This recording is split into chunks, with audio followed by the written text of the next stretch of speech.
Le texte que vous m'avez demandé de commenter aujourd'hui est un poème extrait des Fleurs du Mal de Baudelaire. Il s'agit du poème intitulé Une charogne et qui occupe le numéro 27 dans l'édition de 1857, la première édition donc des Fleurs du Mal avant son procès et sa censure qui se solderont par une interdiction puis une réédition en 1861. Ici nous sommes donc dans la première édition et dans le premier tiers du recueil qui compte 100 poèmes. Nous sommes dans la section Spleen et idéal dans laquelle Baudelaire fait alterner de manière générale des poèmes plutôt positifs qui appartiennent à l'idéal et des poèmes plutôt négatifs qui appartiennent au spleen, c'est-à-dire la mélancolie. Ici, dans ce poème 27, nous avons une synthèse entre le spleen et l'idéal, entre le positif et le négatif, puisque la charogne dont il est question, élément négatif, va devenir le support d'une description poétique plutôt méliorative, qui va être l'occasion pour Baudelaire d'avoir une réflexion sur sa propre poésie. Je passe ainsi à la lecture du texte. Rappelez-vous l'objet que nous vîmes, mon âme, ce beau matin d'été si doux. Au détour d'un sentier, une charogne infâme, sur un lit semé de cailloux, les jambes en l'air comme une femme lubrique, brûlante et suant les poisons, ouvrait, d'une façon nonchalante et cynique, son ventre plein d'exhalaisons. Le soleil rayonnait sur cette pourriture comme afin de la cuire à point, et de rendre au centuple, à la grande nature, tout ce qu'ensemble elle avait joint. Et le ciel regardait la carcasse superbe comme une fleur s'épanouir. La puanteur était si forte que sur l'herbe vous crûtes vous évanouir.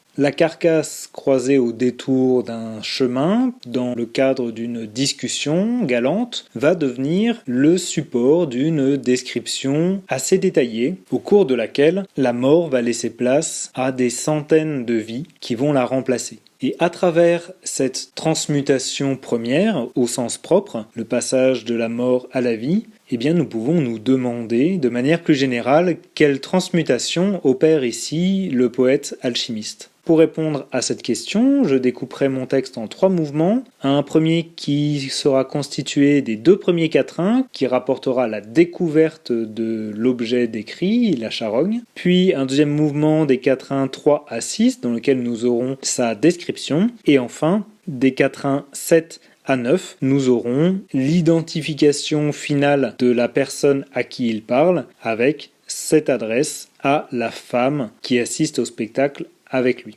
Je passe ainsi à mon commentaire. Le texte commence par la mise en place d'un système narratif. Il s'agit de planter le décor, le cadre spatio-temporel, le cadre spatial étant donné au vers 3 et le cadre temporel au vers 2.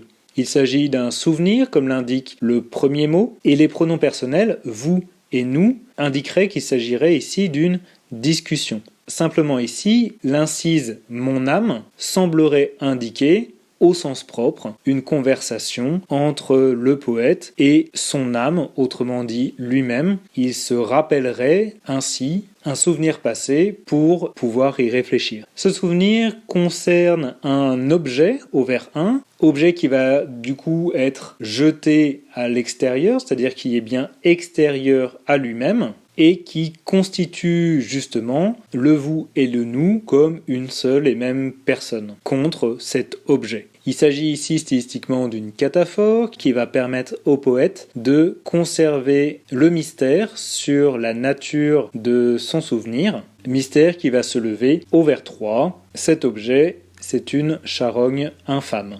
On a donc ici accès à ce que nous promettait le titre, et on peut noter la rime entre infâme et âme, qui situerait a priori, avec l'image de la mort liée à la charogne, plutôt le poème dans la catégorie du spleen. Simplement, là encore, la modalisation fortement positive, avec l'adjectif beau, l'adjectif doux, modalisé d'autant plus avec un superlatif absolu, si doux, avec la temporalité, l'été, le matin, donc le moment de tous les possibles, tout cela situerait plutôt de manière simultanée le poème dans l'idéal. On va avoir ainsi une tension qui va être notée dès le premier quatrain entre spleen d'un côté et idéal de l'autre, tension qui pourrait se retrouver dans l'alternance des alexandrins et des octosyllabes, autrement dit, alternance entre le romantisme et l'épique, entre l'amour et la mort.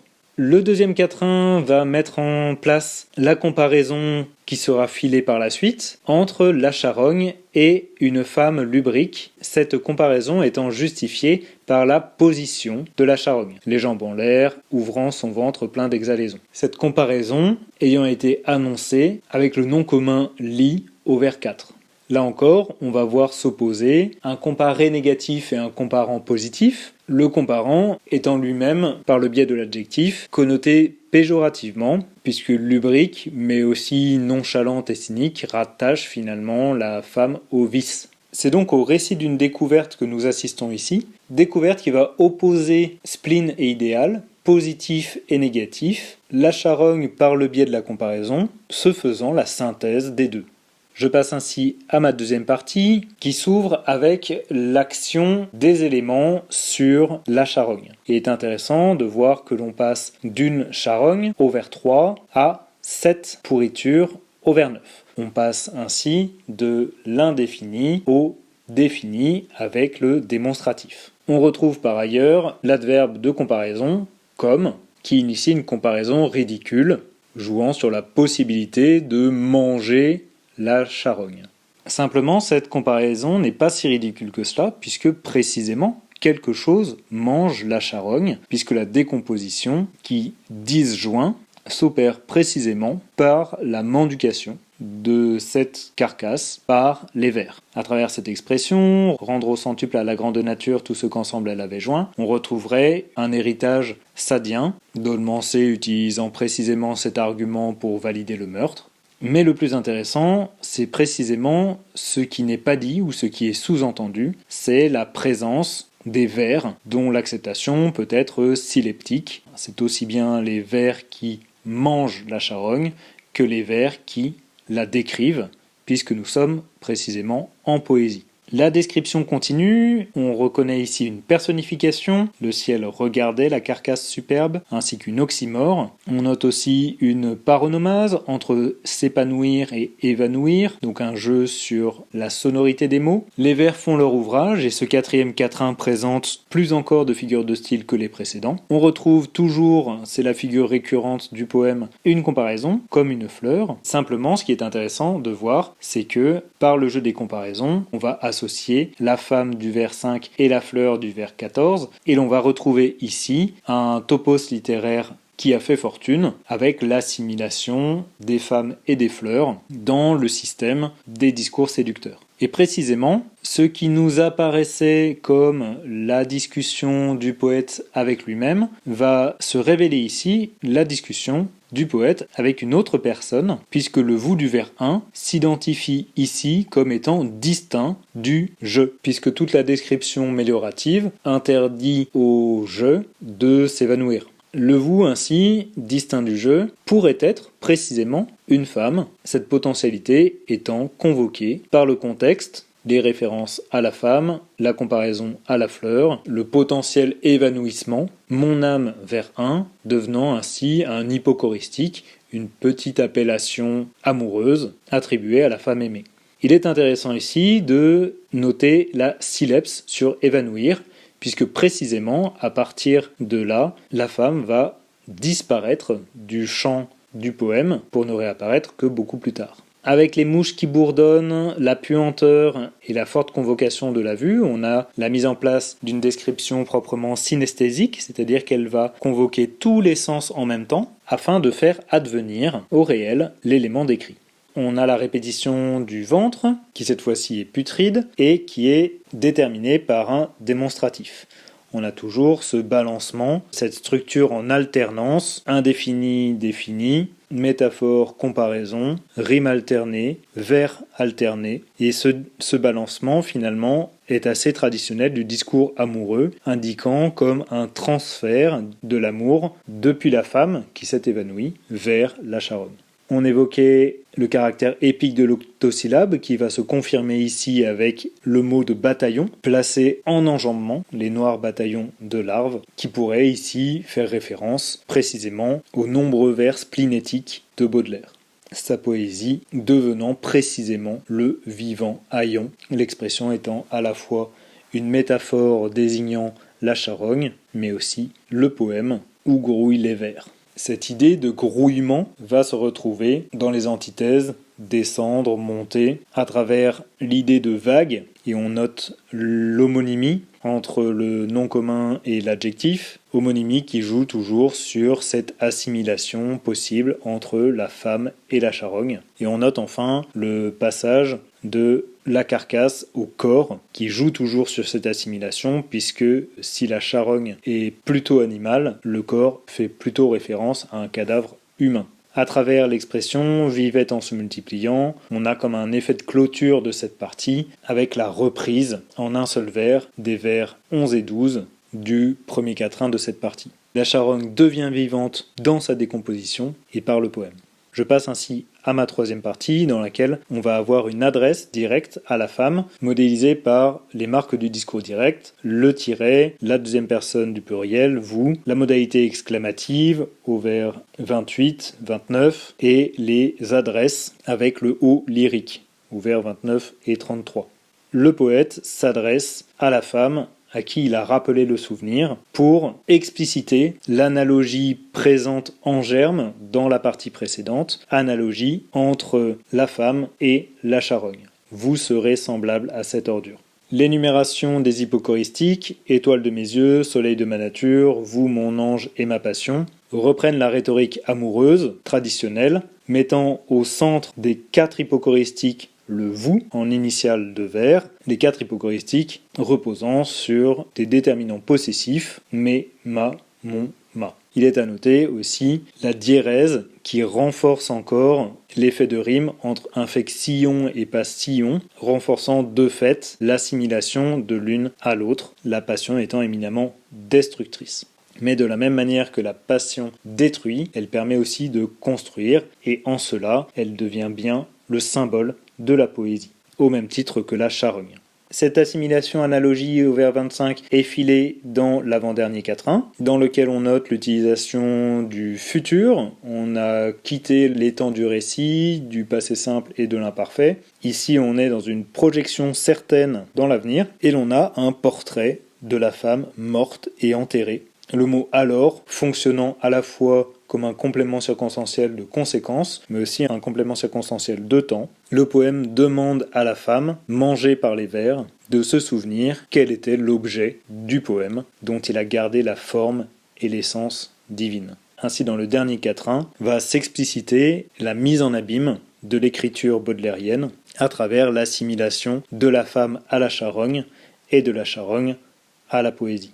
Cela étant représenté par le dernier groupe nominal, Mes amours décomposés, qui synthétise à la fois l'amour et la mort, le positif et le négatif, l'idéal et le spleen, révélant le poème comme conscient de lui-même et de ses mécaniques d'écriture.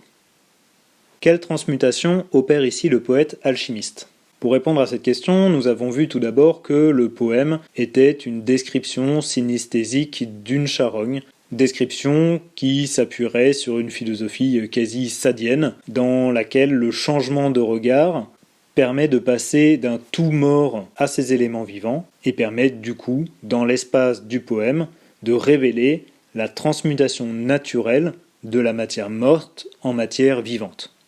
Par ailleurs, nous avons ici dans une esthétique typiquement baudelairienne, une transmutation de la laideur en beauté, puisque Baudelaire, de la boue, fait de l'or. Et cela se passe en transmutant un réel immonde en un superbe objet textuel, le processus étant conscientisé par les différents effets de mise en abîme. Enfin, nous avons vu qu'il s'agissait ici d'une transmutation d'un topos littéraire et poétique par le réinvestissement de ses codes. En l'occurrence, il s'agit du lieu commun de la description de vanité mise au service d'une philosophie d'un carpe diem via la situation de dialogue amoureux. Sauf qu'ici, ce topos est retourné puisque la charogne a remplacé la rose dans le discours de séduction. La transmutation opère ainsi à l'inverse et passe du beau au laid et du paradis amoureux à l'enfer du néant. On a donc des transmutations paradoxales qui vont du beau au laid et du lait au beau, la charogne devenant ainsi finalement une fleur du mal, ces vers prospérant sur cette carcasse, et tout cela n'étant finalement que sileps. Je passe ainsi à la question de grammaire. Vous m'avez demandé de traiter la subordination dans les 2 derniers quatrains. La subordination relève de la question des propositions. Il s'agit précisément de propositions qui dépendent d'une principale qu'elle complète à différents niveaux. Première possibilité, la subordonnée peut compléter un nom dans la principale. Il s'agit ici d'une proposition relative. Nous en avons un exemple au vers 33, qui vous mangera de baisers, qui complète l'antécédent vermine. Ici, nous avons bien un pronom relatif qui va introduire précisément la proposition dont le verbe principal est mangera. Deuxième possibilité, une proposition peut compléter le verbe de la principale, la plupart du temps en étant complément d'objet, le plus souvent direct. Nous en avons là encore un exemple dans notre texte, au vers 35, « Que j'ai gardé la forme et l'essence divine de mes amours décomposés ». Ici, le « que » n'est pas un pronom relatif, mais bien une conjonction de subordination qui va compléter l'impératif « dites ». Dites quoi, que j'ai gardé, etc. Ainsi, la proposition subordonnée complète bien le verbe, elle est donc conjonctive et elle occupe la fonction COD de ce verbe, elle est dite complétive. Enfin, dernier cas, une proposition subordonnée peut compléter la proposition principale dans son ensemble en lui adjoignant une circonstance. Typiquement, elle occupera la fonction de complément circonstanciel. Nous en avons là encore un exemple au vers 31, « Quand vous irez, sous l'herbe et les floraisons grasses, moisir parmi les ossements ». Ici, la conjonction de subordination qui introduit la proposition est « quand » et elle complète la proposition principale, tel vous serez, en lui ajoutant une circonstance temporelle. La proposition des vers 31-32 a donc pour nature proposition subordonnée conjonctive circonstancielle. Ainsi, nous avons 3 subordonnées, chacune d'une nature différente et représentant les 3 natures possibles des subordonnées.